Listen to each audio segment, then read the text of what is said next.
हरे कृष्णा। नमस्कार दोस्तों, आपका हार्दिक स्वागत है जीवन अमृत चैनल पर। यहाँ हम आपको लेकर चलते हैं आस्था, भक्ति और संस्कृति की उस पावन धारा में जहाँ हर कथा, हर पर्व और हर व्रत हमारे जीवन को एक नई दिशा और अमृतमय प्रेरणा देता है। तो आइए मिलकर डूबे धर्म, अध्यात्म और भक्ति के सागर में, केवल जीवन अमृत चैनल के साथ। आज की वीडियो में हम रसपान करेंगे जितिया व्रत कथा का, जो मातृशक्ति और संतान की मंगल कामना से जुड़ा है। पावन जितिया व्रत, यह व्रत आश्विन मास की अष्टमी तिथि को किया जाता है। माता अपने बच्चों की दीर्घायु, आरोग्य और सुख समृद्धि के लिए इस उपवास को श्रद्धा और आस्था के साथ करती हैं। इसमें उपवास, पूजन और कथा श्रवण का एक विशेष महत्व माना गया है। इस पावन अवसर पर हम प्रार्थना करते हैं कि हर माता पिता की संतानों को सभी तरफ से सफलता मिले, उनका जीवन सुख, समृद्धि और स्वास्थ्य से परिपूर्ण हो। आप सभी श्रोतागणों को जितिया व्रत की हार्दिक शुभकामनाएं। आप सभी से अनुरोध है कि कथा का रसपान संपूर्ण करें। आज की कथा में आप 3 कथाएं सुनेंगे। राजा जिमितवाहन, पक्षीराज गरुड़ एवं शंखचूक्र नामक नाग की कथा। पूर्व काल में एक समय राजा जिमितवाहन अपने सारे मित्रावसु सहित समुद्र तट के वनों में भ्रमण कर रहा था कि इतने में ही उसने एक व्याकुल युवा पुरुष को अपनी ओर आते हुए देखा तथा उसके पीछे एक वृद्धा स्त्री हाय पुत्र कहकर करुण क्रंदन करती हुई आ रही थी। पीछे आते हुए सैनिक के समान किसी पुरुष ने एक ऊंची चट्टान के समीप लाकर उस युवक को छोड़ दिया। जिमितवाहन ने उस युवक से पूछा, तुम कौन हो तथा क्या चाहते हो? तेरी माता तेरे लिए विलाप क्यों कर रही है? इन प्रश्नों के उत्तर में उस युवक ने जिमितवाहन के समक्ष संपूर्ण वृतांत का वर्णन करते हुए कहा, प्राचीन समय में कश्यप की 2 पत्नियां विनता एवं कद्रु के मध्य किसी कथा के प्रसंग में परस्पर विवाद हो गया। कद्रु ने कहा कि सूर्य के अश्व काले हैं तथा विनता ने कहा कि नहीं, वे तो श्वेत हैं। इसी बात पर उन्होंने आपस में शर्त लगा ली कि जिसकी बात झूठी होगी वह दूसरी की दासी बन जाएगी। विजय की इच्छा से कद्रु ने अपने पुत्र सर्पों के द्वारा विषैली फुफकार से सूर्य के अश्वों का रंग काला करवा दिया तथा छल पूर्वक विजयी हुई। तदुपरांत कद्रु ने विनता को दासी बना लिया। यह सत्य है कि स्त्रियों की पारस्परिक ईर्ष्या भी दुखद होती है। जब यह प्रसंग विनता के पुत्र गरुड़ को ज्ञात हुआ तो उन्होंने शांति पूर्वक अपनी माता को दासता से मुक्त करने हेतु कद्रु से प्रार्थना की। तब कद्रु के पुत्र नागगण आपस में विचार विमर्श करके बोले कि हे गरुड़, देवताओं ने अभी क्षीर सागर का मंथन प्रारंभ किया है, क्योंकि तुम अत्यंत बलवान हो। अतः अपनी माता की मुक्ति के लिए प्रतिफल में वहां से अमृत लाकर हमें दो। तदुपरांत अपनी माता को स्वीकार करो। नागों के यह वचन सुनकर अमृत के लिए क्षीर सागर पर जाकर गरुड़ ने अत्यंत पौरुष का प्रदर्शन किया। गरुड़ के पराक्रम से प्रसन्न होकर भगवान श्री हरि ने स्वयं गरुड़ से कहा कि मैं तुमसे अत्यंत प्रसन्न हूँ, जो कुछ चाहते हो मुझसे वर मांगो। माता के दासत्व के अपमान से क्रुद्ध गरुड़ ने भगवान से वर मांगा कि नाग मेरे भक्ष्य हूँ। भगवान ने तथास्तु कहकर उसे यही वरदान दिया। तत्पश्चात गरुड़ अपने पराक्रम से अमृत को प्राप्त कर जब चलने लगा, तब तत्वज्ञ इंद्र ने उससे कहा, हे पक्षीराज, तुम्हें कुछ ऐसा करना चाहिए जिससे वे मूर्ख सर्प अमृत का पान न कर सके। अतः मैं इसका सर्पों से हरण कर लूंगा। यह सुनकर विष्णु के वर से प्रचंड गरुड़ ने इंद्र के इस प्रस्ताव को स्वीकार किया और अमृत कलश लेकर सर्पों के समीप गया। वर के प्रभाव से भयभीत नागों से गरुड़ ने कहा कि मैं अमृत ले आया हूँ, मेरी माता को दासता से मुक्त करके इसे ग्रहण करो। यदि तुम्हें मुझे भय है तो मैं इसे कुशा के आसन पर रख देता हूँ एवं अपनी माता को मुक्त कर ले जाता हूँ। तुम लोग इसे स्वीकार करो। नागों ने कहा, उचित है, तुम ऐसा ही करो। इस प्रकार कहने पर गरुड़ ने पवित्र कुशासन पर अमृत कलश को रख दिया तथा नागों ने गरुड़ की माता विंदा को मुक्त कर दिया। माता को दासता से मुक्त कराकर गरुड़ के प्रस्थान करने पर नाग निर्भयता पूर्वक जब अमृत पान करते हुए एकत्र हुए, तब इंद्र ने अपनी शक्ति से कुशासन पर रखे हुए सुधा कलश का अपहरण कर लिया। हताश नागों ने विचार किया कि संभवतः कुछ अमृत गिरकर कुशा में लगा हो, अतः वे कुशाओं को चाटने लगे। कुशाओं को चाटने से उनकी जिह्वाओं के दो भाग हो गए।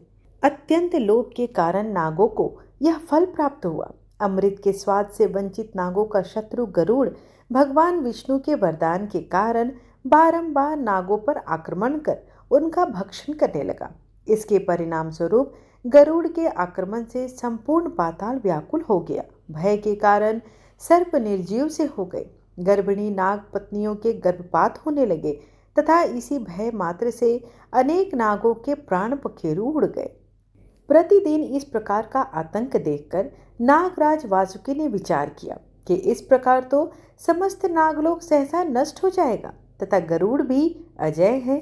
यह विचार कर उसने गरुड़ के साथ मिलकर एक नियम बना लिया कि प्रतिदिन एक नाग समुद्र तट के पर्वत पर गरुड़ के भोजन के लिए भेज दिया जाएगा। तब नागराज ने गरुड़ से कहा कि तुम पाताल में उपद्रव करने या आतंक फैलाने न आया करो, अन्यथा इस प्रकार एक साथ ही समस्त नागों के नष्ट हो जाने पर तुम्हारा स्वार्थ भी सिद्ध नहीं होगा। गरुड़ ने इसी व्यवस्था को स्वीकार कर लिया तथा वासुकी द्वारा भेजे गए एक एक नाग का वह प्रतिदिन भोजन करने लगा। अतः नागवध के उसी क्रम में आज मेरी बारी है। मेरा नाम शंखचूड़ है और मैं भी नागराज की आज्ञा से आज गरुड़ के आहार के लिए इस विद्यशिला पर आया हूँ। अतः मैं माता के लिए व्यथित एवं सोचनीय हो रहा हूँ। इस प्रकार शंखचूड़ के वचन सुनकर एवं उसके दुख से द्रवित होकर जिमुत वाहन खेद पूर्वक उससे बोला, अहो वासुकी का नागराज होना कितना सराहनीय है, जो स्वयं अपनी प्रजा को शत्रु का आमिष अर्थात भोजन बना रहे हैं। उसने सर्वप्रथम स्वयं को ही गरुड़ के भोजन के लिए क्यों नहीं प्रस्तुत किया? प्रत्युत में इसके विपरीत ही नपुंसक की भांति उसने स्वयं के कुल का ही नाश स्वीकार किया। उधर गरुड़ भी कश्यप ऋषि की संतान होकर कितना घोर पाप कर रहा है। महान पुरुषों को भी इस देह के प्रति कितना मोह है। इसलिए आज मैं तुम एक नाग की अपना शरीर दान करके रक्षा करूंगा। तुम व्यर्थ शोक ना करो। यह सुनकर शंखचूड़ भी धैर्यपूर्वक बोला, हे महात्मन, ऐसा पुनः मत कहना। कांच के लिए मोती की हानि करना उचित नहीं है। मैं भी कुल कलंक बनना नहीं चाहता। ऐसा कहकर जीवित वाहन को रोककर वह सज्जन नाग शंखचूड़ गरुड़ के आगमन का समय होता देख समुद्र तीर पर गोकर्ण नामक भगवान शिव को अंतिम प्रणाम करते हुए गया। उसके प्रस्थान करने पर दयानिधि जीमुत वाहन की उसकी रक्षा के लिए अपना प्राण देने का अवसर मिल गया। तब उसने युक्तिपूर्वक किसी कार्य के बहाने अपने साथी मित्रावसु को वहां से भेज दिया। उसी समय वहां उपस्थित हुए गरुड़ के पंखों की वायु से कंपन करती हुई भूमि मानो उस महापुरुष के दर्शन से आश्चर्यचकित होकर घूरने लगी। गरुड़ के आगमन के इस लक्षण से सतर्क होकर परोपकारी जिमित वाहन उस विद्यशिला पर चढ़ गया। अपने विशाल पंखों की छाया से आकाश को ढके हुए गरुड़ ने चोंच मारकर उस महाप्राणी जिमित वाहन को उठा लिया। बहती हुई रक्तधारा वाले जिमित वाहन को पहाड़ की चोटी पर ले जाकर उसका भक्षण करने लगा। उसी समय आकाश से पुष्प वृष्टि होने लगी, जिससे गरुड़ भी आश्चर्यचकित हो गया। इतने में ही शंखचूड़ भी गोकर्णेश्वर शिव को प्रणाम करके वहां विंध्यशिला को रक्त से लथपथ पाकर विचार करने लगा कि धिक्कार है मुझे, उस महात्मा ने अवश्य ही मेरे लिए जीवन दे दिया। गरुड़ इस समय उसे कहाँ लेकर गया होगा? मैं उसे शीघ्र ही खोजता हूँ। संभव है मैं उसे प्राप्त कर लूँ। ऐसा विचार कर वह सज्जन रक्त की धारा का अनुसरण करते हुए चलने लगा। उधर जिमित वाहन को प्रसन्न देखकर गरुड़ ने उसका भोजन करना छोड़ दिया तथा आश्चर्यचकित हो उसे देखने लगा। यह नाग नहीं, कोई अन्य ही जीव है जो मेरे भक्षण करने पर भी मृत नहीं, अपितु इसके विपरीत प्रसन्न हो रहा है। इस प्रकार मन में विचार करते हुए गरुड़ से अपनी इष्ट सिद्धि के लिए जीवितवाहन बोला, हे पक्षीराज, अब आप मेरी देह के मांस एवं रक्त शेष है, फिर भी तुम बिना तृप्त हुए ही सहसा भोजन करने से क्यों रोक गए? यह सुनकर आश्चर्यचकित गरुड़ ने पूछा, हे सज्जन, तुम नाग नहीं हो, तुम सच सच बताओ कौन हो? जीवितवाहन बोला, मैं एक नाग नहीं हूँ, तुम भोजन करो, जो प्रारंभ किया है उसे समाप्त करो। महान व्यक्ति किसी भी कार्य को आरंभ करके समाप्त किए बिना नहीं छोड़ते। जीवितवाहन ऐसा कह ही रहा था कि शंखचूड़ दूर से चिल्लाकर बोला, हे गरुड़, इसका भक्षण मत करो, यह नाग नहीं है, तुम्हारा भक्ष्य नाग मैं हूँ। तुम्हें यह सहसा भ्रम कैसे हो गया? इसे मुक्त कर दो। यह सुनकर पक्षीराज गरुड़ अत्यंत व्याकुल हो गया एवं जीवितवाहन को अपनी अभिष्ट सिद्धि न होने का खेद हुआ। तदंतर परस्पर वार्तालाप के प्रसंग में व्यतीत होते हुए यह ज्ञात कर लिया कि वह विद्याधरों का राजा है तथा भ्रम से उसका भक्षण करने पर गरुड़ को भारी मानसिक ताप हुआ। वह विचार करने लगा कि मुझ जैसे क्रूर ने भारी पाप किया। उच्छल वृत्ति के व्यक्तियों से पाप हो जाना सुलभ या स्वाभाविक नहीं है। यह एक प्रशंसनीय महात्मा है जो पररहित के लिए अपने प्राण दे रहा है।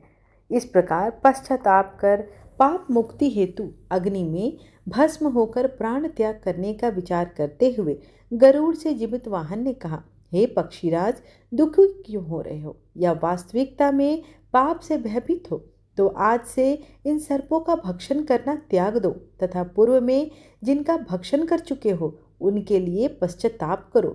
यही इसका प्रायश्चित है और प्रतिक्रिया भी है। इसके अतिरिक्त और कुछ भी विचारना व्यर्थ है। इस प्रकार प्राणियों पर दया करने वाले जीवितवाहन के कहने पर गरुड़ ने उसके वचन को गुरु आज्ञा के समान माना एवं तत्पश्चात वह भक्षण किए हुए नागों को जीवित करने हेतु अमृत लेने चला गया।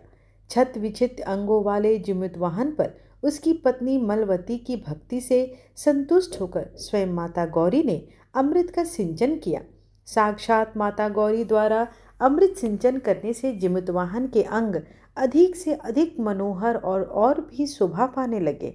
देखकर गरुड़ के आंखों में अश्रु आ गए। गरुड़ ने संपूर्ण समुद्र तट पर अमृत की वर्षा कर दी। इस अमृत सिंचन के प्रभाव से तट पर इधर उधर बिखरे हुए सभी नाग कंकाल पुनर्जीवित हो उठे। फलतः वह वेला वन नागों के समूह से भर गया एवं उन्हें सदैव के लिए गरुड़ के भय से मुक्ति मिली।